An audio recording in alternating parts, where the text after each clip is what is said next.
मतदारसंघात केलेली कामे आणि नियोजनाच्या जोरावर यंदाच्या विधानसभा निवडणुकीत गेल्या वेळच्यापेक्षा दुपटीने मताधिक्य मिळवून आपण विजयी होणार असा आशावाद पालकमंत्री नामदार गुलाबराव पाटील यांनी व्यक्त केला। ते आज शिवसेनेच्या मेळाव्यात बोलत होते।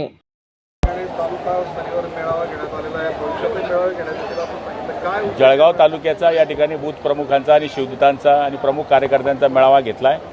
आता धरणगाव तालुक्याचा पुढच्या टप्प्यामध्ये मेळावा घेण्यात येईल। याच्यामध्ये निवडणुकीच्या बाबतीमधल्या आपल्या कार्यकर्त्यांना सूचना देणे, त्याचबरोबर सरकारने केलेली कामं, त्याचबरोबर पुढच्या काळामध्ये एकनाथ शिंदे साहेबांनी जी कामं केलेली आहेत, सरकारने जी कामं केलेली आहेत, मुख्यमंत्री आणि उपमुख्यमंत्र्यांनी ज्या योजना राबवल्या आहेत, त्या सगळ्या योजना जनतेपर्यंत पोहोचवणे हेच काम आता हे 60 दिवस आहे। आणि त्याचबरोबर मतदारापर्यंत पोहोचणे, मतदारांच्या मध्ये आपल्या प्रचार प्रसार करणे, त्यांना आम्ही हेच आवाहन केलं की 58 महिने आम्ही आपल्याकरता काम केलं आहे, आता 2 महिने तुम्ही आमच्याकरता काम करा, जेणेकरून पुढचे 58 महिने हे आपले सुखकर जातील।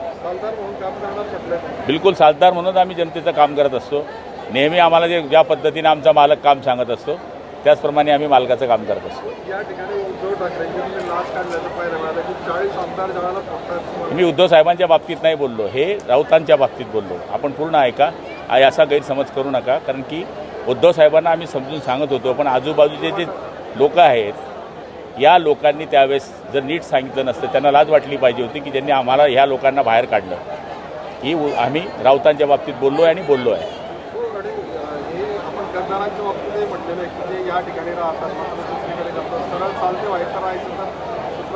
काही कार्यकर्ते, आमच्या कार्यकर्त्यांमध्ये सुद्धा काही प्रमाण आहे, 1-2% ते आम्हाला ऐकायला मिळतं। त्यापेक्षा मग अशी सडकं काम आम्हाला नको आहे, आम्हाला हे सडकं काम नको आहे। 1-2 पण माणूस आमचा असा असला पाहिजे की त्याच्या पाठीवर शिक्का आहे ना, तर समोरच्याला वाटलं पाहिजे की हे पक्का गुलाबराव पाटील का आदमी आहे, शिवसेने का आदमी आहे। बघायची बी हिंमत नाही झाली पाहिजे, त्याला म्हणता कार्यकर्ता, नाही तर इकडे बोलतो तिकडे बोलतो, म्हणजे त्याला काय अर्थ आहे। तू एकीकडे राहा बाबा, एकीचं काम कर, असे आहे थोडंफार, ते बोलल्याने सुधरून जातील काही।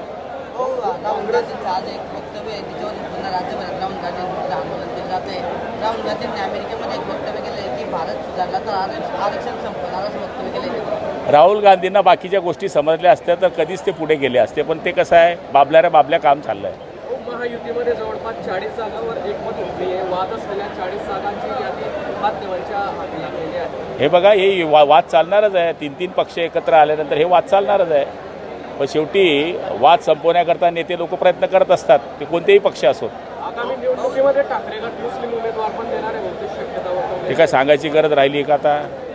आपले जे विरोधक आहे, काही ठिकाणचे फोटो व्हिडिओ व्हायरल करतात, आपले जे विरोधक आहेत काही ठिकाणचे फोटो व्हिडिओ व्हायरल करतात। हे बघा, आता काल परवाकडे जे गणपतीची पावती फाडायला गेले त्यांच्या गळ्यात फटका टाकला।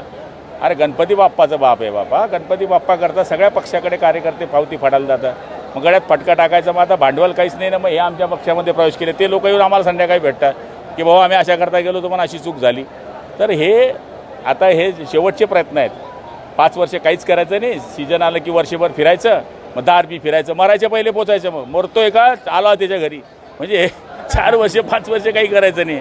आमची गाडी कायम चालू असते, त्यामुळे निश्चितपणाने लोक भुलणार नाही। हे आपण आजच्या उपस्थितीमधून पाहिलं असेल की 3 दिवसाची ही आमची तयारी आहे। फक्त हा एकच तालुक्याचा प्रमुख लोकांचा मेळावा होता, 2 तालुक्याचा लावला असतं तर इथं बसायला जागा नसती।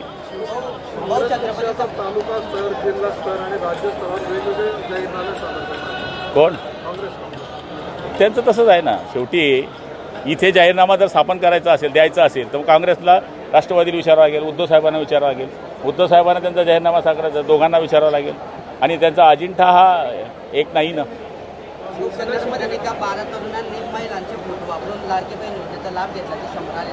हे बघा, ज्यांनी असं चुकीचं काम केलं त्यांना जेलमध्ये टाकण्याचा आम्ही आदेश केलेला आहे कॅबिनेटमध्ये, माननीय मुख्यमंत्री आणि उपमुख्यमंत्र्यांनी।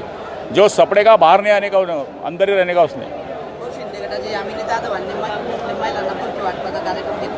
मला नाही माहिती का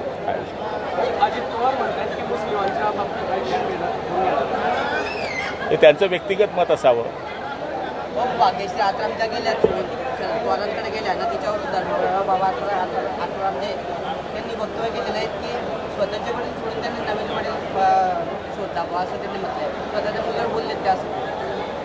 आता त्यांनी मुलींनी जर पक्ष सोडला असेल तर त्यांना नेतृत्व त्यांनी दुसऱ्याचं स्वीकारलं असेल आणि वडीलकीच्या नात्याने ते बोलले असतील।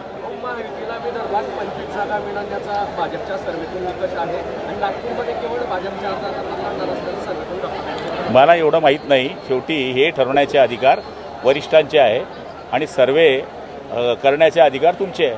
भाऊ, फक्त हिंदूंशी व्यवहार करण्याची सर्वांनी शपथ घेतली पाहिजे असं वादग्रस्त वक्तव्य नितेश राणेंनी केलं. नितेश राणेंनी हे त्यांचं वक्तव्य केलेलं आहे, पण मला तरी असं वाटतं की देशामध्ये सगळेच मुसलमान अशा पद्धतीने असतात असं नाही.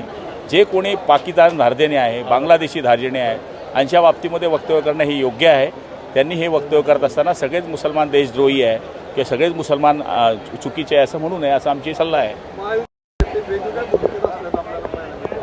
हे बघा, पक्ष वेगळे वेगळे असल्यानंतर भूमिका थोड्याफार वेगळ्या राहणारच आहे. आता 3 भाऊ वेगळे वेगळे असतात तर त्यांचे तिघं सारखे स्वभाव नसतात. चल.